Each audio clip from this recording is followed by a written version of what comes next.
দিনাখন যি আচলতে ঘটনা সংঘটিত হ'ল চাকৰি নিয়মীয়াকৰণৰ দাবীত প্ৰতিবাদ সাব্যস্ত কৰিবলৈ যাওঁতে আচলতে আটাইকেইজন শিক্ষককে যেনেধৰণে চাকৰিৰ পৰা বৰখাস্ত কৰিলে, চাকৰিৰ পৰা উলিয়াই দিলে, এই আচলতে এই কথা কোনো কাৰণতে গ্ৰহণযোগ্য নহয়।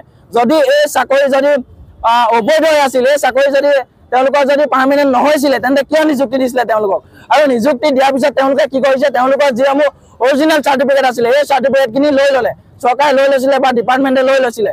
তাৰপিছত কি হৈছে কি তেওঁলোকৰ যি চাকৰি এপ্লাই বয়স আছিলে এই বয়সটো পাৰ হৈ গ'ল। এতিয়া 7-8 বছৰ দিন তেওঁলোকে তাত চাকৰি কৰিলে।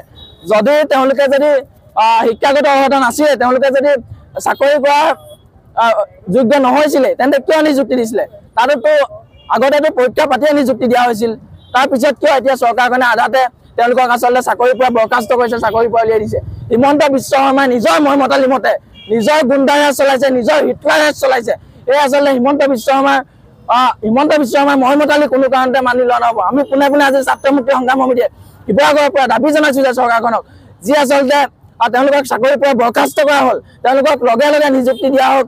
আৰু যদি তেওঁলোকক নিযুক্তি নিদিয়ে অনাগত দিনত কিন্তু ছাত্ৰ মুক্তি সংগ্ৰাম সমিতিয়ে সমগ্ৰ অসমজুৰি প্ৰতিবাদ কৰিব। আজি আমি শিৱসাগৰ দলমুখ চাৰিআলিত আন্দোলনৰ আৰম্ভণি কৰিছোঁ।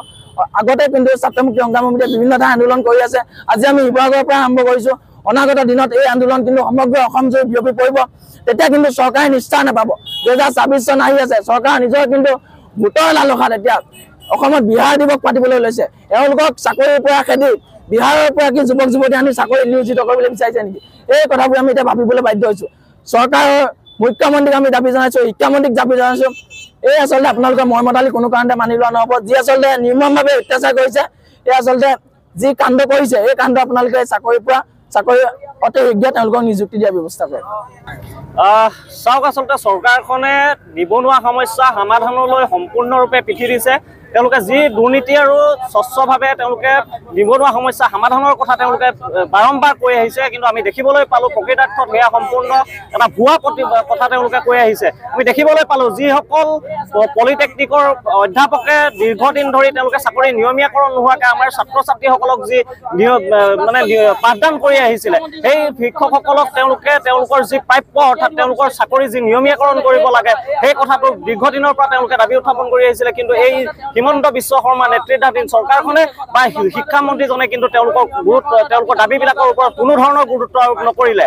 তাৰ ফলত শেহতীয়াভাৱে মানে যিসকল পলিটেকনিকৰ শিক্ষকে তেওঁলোকে প্ৰতিবাদ কৰিছিলে তেওঁলোকৰ চাকৰি নিয়মীয়াকৰণৰ কাৰণে, তেওঁলোকক কিন্তু হিমন্ত বিশ্ব শৰ্মা নেতৃত্বাধীন এই হিটলাৰী চৰকাৰখনে তেওঁলোকক চাকৰি নিয়মীয়াকৰণ কৰাৰ পৰিৱৰ্তে তেওঁলোকক কিন্তু চাকৰিৰ পৰা বৰখাস্ত কৰা আমি দেখিবলৈ পালোঁ। গতিকে আমি দাবী উত্থাপন কৰিছোঁ ছাত্ৰ মুক্তি সংগ্ৰাম সমিতিয়ে এই শিক্ষকসকলক অতি শীঘ্ৰে তেওঁলোকৰ